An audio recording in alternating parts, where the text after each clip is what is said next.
Hi, my name is Bestin Benny and I'll be presenting on the effectiveness of caffeine as a sports supplement. Caffeine is a natural stimulant which is the most commonly consumed drug in the world. It is mostly found in coffee and energy drinks. Performance being the underlying factor behind it, caffeine has the ability to fight fatigue by 5.6% and increase awareness, which can make exercise much easier.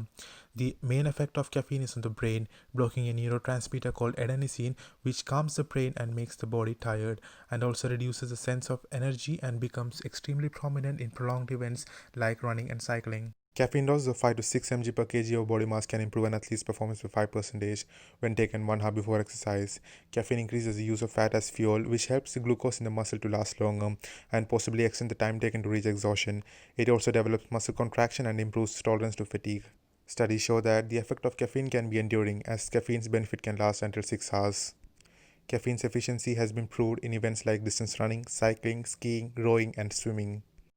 Caffeine was listed as a doping substance in 1984 because of the continuous reports regarding the abuse of caffeine during sports competitions. To distinguish the personal use of caffeine from doping events, the anti-doping authorities had to set a verge of caffeine in urine of 15 UG per milliliter, which was reduced to 12 UG per milliliter in 1985. In January 2004, the ineffectiveness of the urinary measures to differentiate between social use and caffeine misuse in sports promoted the World Anti-Doping Agency to lift up the ban. Continuous use of caffeine can have harmful side effects. Caffeine withdrawal can be as hard as any other drug, as headache, anxiety, fatigue, vomiting are very normal symptoms which may or may not affect an athlete's performance but can mentally distress them. Caffeine can indirectly lead to decreased muscle contraction, leading to muscle cramping because of the increased loss of calcium. Caffeine can also decrease the production of erythropoietin by its impact on erythropoietin receptors. It is a hormone which acts as an indicator for production of red blood cells, accordingly decreasing the ability to carry oxygen.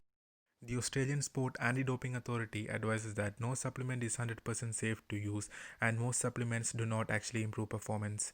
It is recommended for an athlete to consume the required amount of caffeine in right proportion 1 hour before the event to claim full effectiveness. Caffeine effects can vary from different individuals, as some people are non-responders to caffeine and higher doses of caffeine can lead to side effects.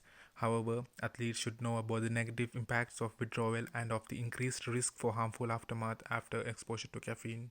It has become readily evident of the past decade that caffeine is an important tool to improve endurance efficiency in athletes.